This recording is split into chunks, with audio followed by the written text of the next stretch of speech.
뱀이 된 아론의 지팡이 첫째 재앙 물이 피가 되다. 출애굽기 7장 말씀. 여호와께서 모세에게 말씀하셨습니다. 나는 너를 파라오 앞에서 마치 하나님과 같게 할 것이다. 그리고 내 형 아론은 너를 위해 대언자가 될 것이다. 내 형 아론에게 내가 너에게 명령한 모든 것을 말해주어라. 내 형 아론은 파라오에게 이스라엘 백성을 그 땅에서 내보내라고 말할 것이다.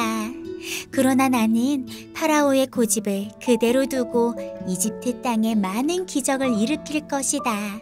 그럼에도 파라오는 내 말을 듣지 않을 것이다. 그때 내가 더 큰 능력으로 이집트에 무서운 벌을 내리고 그런 다음에 내 백성 이스라엘을 강 무리대로 이집트 땅에서 인도해낼 것이다. 내가 나의 큰 능력으로 이집트에 벌을 내리고 이스라엘 백성을 그 땅에서 인도해낼 때에야 비로소 이집트 사람들은 내가 여호와인 줄을 알게 될 것이다. 모세와 아론은 여호와께서 명령하신 대로 했습니다.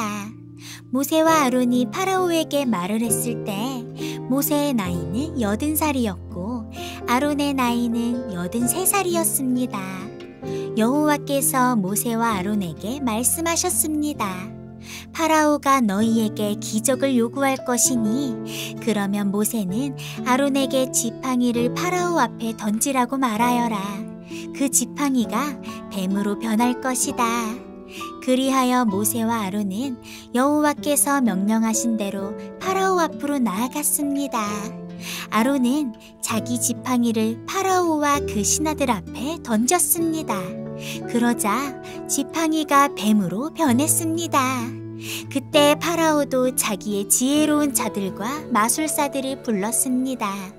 이집트의 마술사들도 마술을 부려 똑같은 일을 했습니다.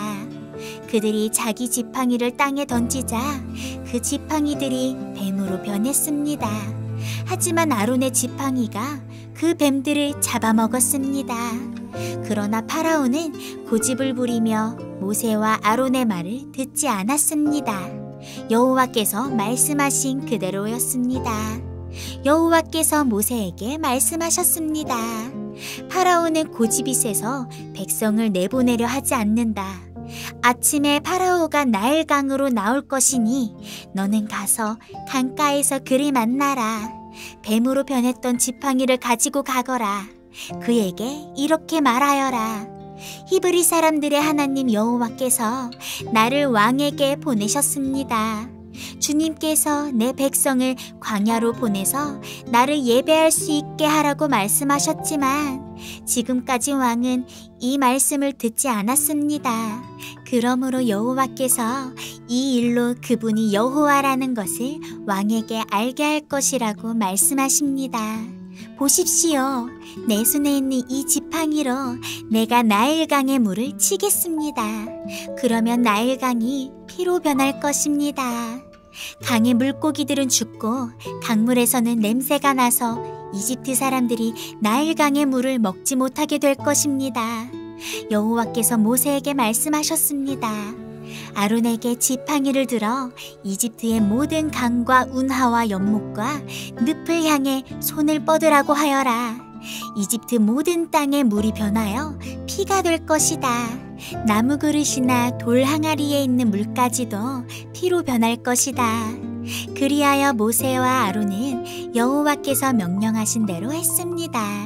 아론은 지팡이를 들어 파라오와 그 신하들이 보는 앞에서 나일강의 물을 쳤습니다. 그러자 나일강의 물이 모두 피로 변했습니다. 나일강의 물고기들이 죽고 강에서 냄새가 나기 시작했습니다. 그래서 이집트 사람들은 그 물을 마실 수가 없었습니다. 이집트 모든 땅이 피로 가득 찼습니다. 이집트의 마술사들도 마술을 부려 똑같은 일을 했습니다. 그러자 파라오는 더욱 고집스러워져서 모세와 아론의 말을 듣지 않았습니다. 모든 일이 여호와께서 말씀하신 대로 일어났습니다. 파라오가 몸을 돌이켜 왕궁으로 돌아갔습니다. 그는 모세와 아론이 한 일을 무시해 버렸습니다. 이집트 사람들은 나일강의 물을 마실 수가 없었습니다. 그래서 모든 이집트 사람들은 마실 물을 얻기 위해 나일강가에 우물을 팠습니다. 여호와께서 나일강의 물을 피로 변하게 하신 지 7일이 지났습니다.